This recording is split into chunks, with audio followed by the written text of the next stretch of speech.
మాజీ ముఖ్యమంత్రి వర్యులు కేసీఆర్ గారి పుట్టినరోజు శుభాకాంక్షలు నా తరపున కాంగ్రెస్ పార్టీ తరపున ఈ వేదిక ద్వారా తెలియజేసుకుంటూ ఇంతకుముందు మాజీ ఇరిగేషన్ శాఖ మంత్రి వర్యులు హరీష్ రావు గారు తెలంగాణ రాష్ట్రం ఏర్పడిన తర్వాత ఈ రాష్ట్రంలో వారు మొదటి టైం అంటే 2014 నుంచి 19 వరకు ఇరిగేషన్ మంత్రిగా ఉన్నప్పుడు వారు సాధించిన అంశాలతో పాటుగా తెలంగాణ ఏర్పడటానికంటే ముందు జరిగిన అంశాల మీద కూడా వారు చాలా కాన్సన్ట్రేటెడ్గా వాటిని వివరంగా విపులంగా దీనికి కౌంటర్గా అంటే గడిచిన తెలంగాణ రాష్ట్రం వచ్చిన తర్వాత ఏవైతే అభివృద్ధి సంక్షేమ కార్యక్రమాల్లో భాగంగా ఇరిగేషన్ సెక్టార్లో మేము చేశామని చెబుతున్న వాటికి కౌంటర్గా గతంలో అవి జరిగాయి కాబట్టి ఇప్పుడు ఇవి జరిగాయని ఎగ్జాంపుల్ మేడిగడ్డ డ్యామేజ్ని కంపేర్ చేస్తూ కొన్ని ఉదాహరణలు ఇచ్చారు. అవన్నీ జరిగాయి, ఇరిగేషన్లో అన్యాయం జరిగాయి, ఇతరత్ర అన్ని అంశాల్లో తెలంగాణకి అన్యాయం జరిగింది కాబట్టే అనేక మంది పోరాట ఫలితం తెలంగాణ రాష్ట్రం సాధించుకున్నాం. ఈ సాధించుకున్న తెలంగాణ రాష్ట్రంలో ఈ 10 సంవత్సరాలు అటు గోదావరి పరివాహక ప్రాంతాలు, గోదావరి మీద ఉన్న బ్యారేజీలు రిజర్వాయర్లు కానివ్వండి, ఇటు కృష్ణా పరివాహక ప్రాంతంలో ఉన్న బ్యారేజీలు రిజర్వాయర్లు కానివ్వండి, వీటన్నిటినీ మ్యాక్సిమం లిఫ్ట్ ద్వారానే గత ప్రభుత్వం వాటిని ఏర్పాటు చేయటం జరిగింది. ప్రధానంగా ఈనాడు అసలు ప్రధానమైన అంశం మేడిగడ్డ మీద డ్యామేజీ. మేడిగడ్డ అంటే కాళేశ్వరం అంటే ఒక్క మేడిగడ్డేనా అనేది వారు లేవనెత్తే అంశం. ఒక్క మేడిగడ్డే కాదు, కాళేశ్వరం అంటే వారు చెప్పినట్టు వందలాది కిలోమీటర్ కాలువలు, టర్నల్స్, పంప్ హౌజెస్, ఇతరత్ర రిజర్వాయర్లు ఉన్నమాట వాస్తవం.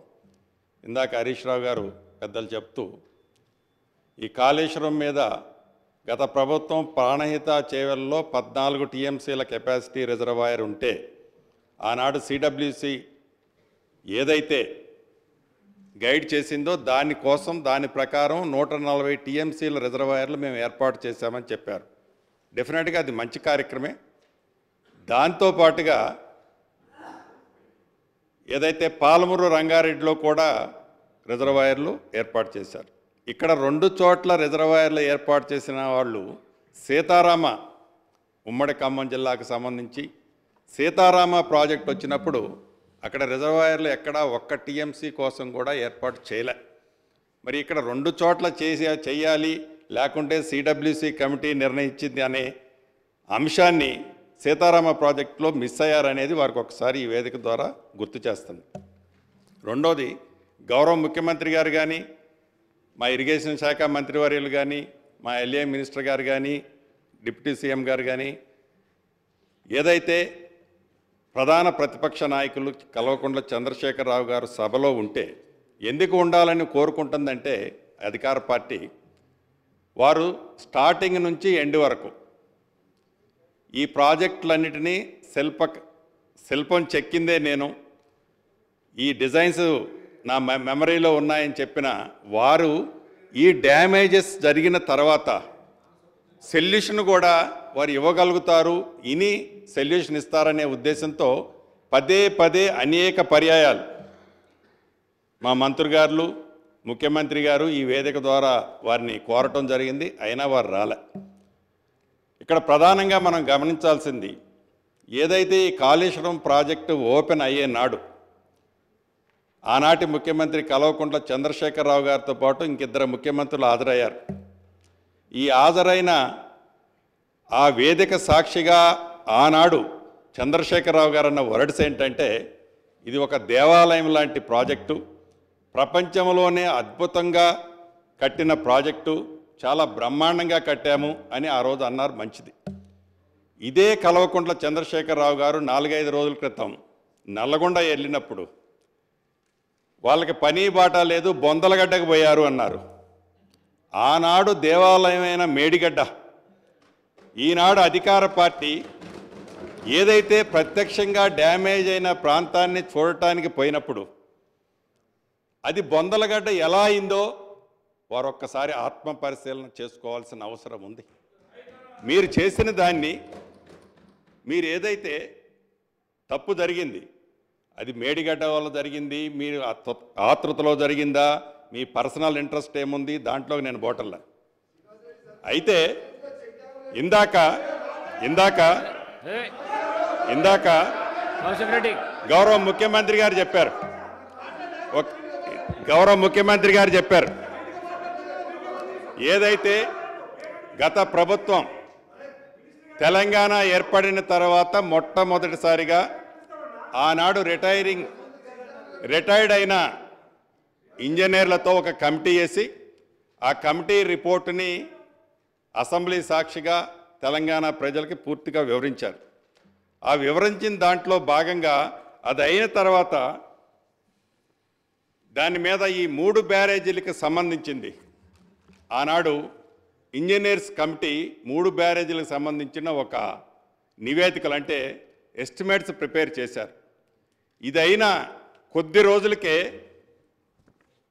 ప్రగతి భవన్లో సీఎం గారి సమక్షంలో అప్పుడు హరీష్ రావు గారు ఇరిగేషన్ మంత్రి గారు, అదే రకంగా ప్రశాంత్ రెడ్డి గారు, ఈ పల్లా రాజేశ్వర రెడ్డి గారు పేర్లన్నీ దీంట్లో ఉన్నాయి. ఇవి మీకు సభకి మీరు డెఫినెట్గా ఇది కూడా రికార్డులో చేయాల్సిన అవసరం ఉంది.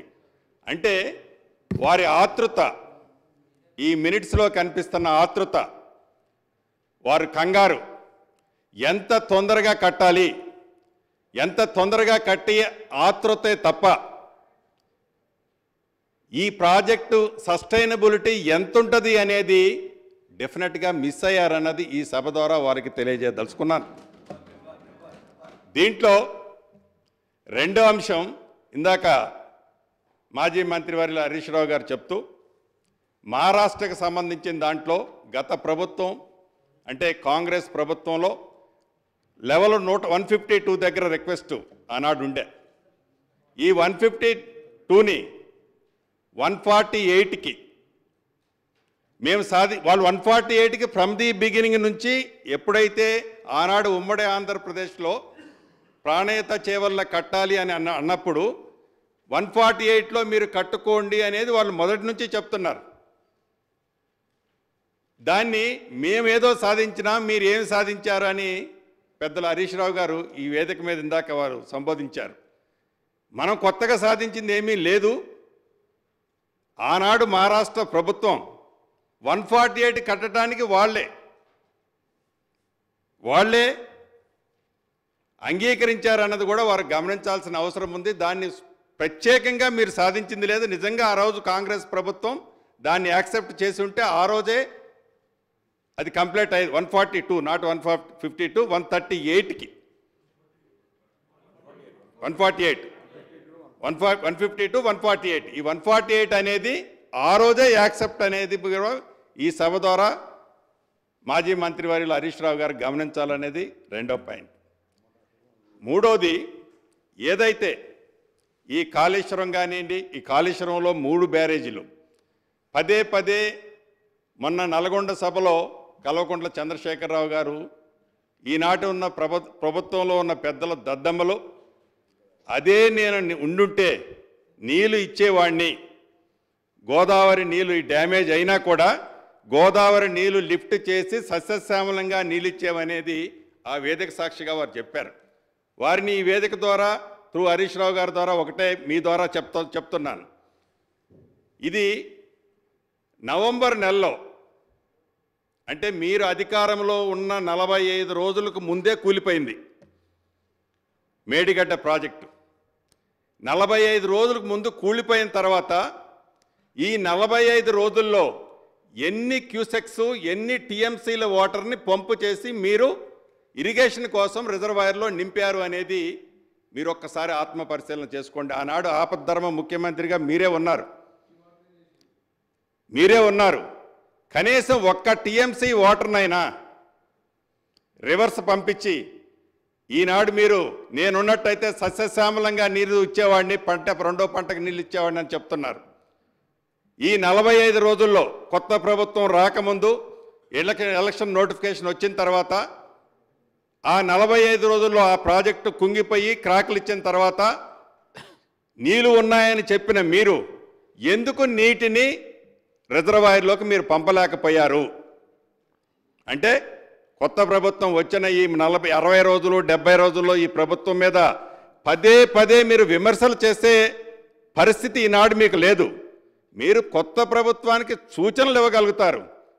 10 సంవత్సరాల క్రితం ఉన్న ఉమ్మడి ఆంధ్రప్రదేశ్లో ఉన్న ఆనాటి కాంగ్రెస్ ప్రభుత్వంలో ఉన్న అంశాలని పదే పదే ఆనాడు ఉమ్మడి ఆంధ్రప్రదేశ్లో తెలంగాణ రాష్ట్రానికి అన్యాయం జరిగిందని కాబట్టి తెలంగాణ రాష్ట్రం వచ్చిన తర్వాత మనందరం కొత్త జీవితాన్ని ప్రారంభించాం.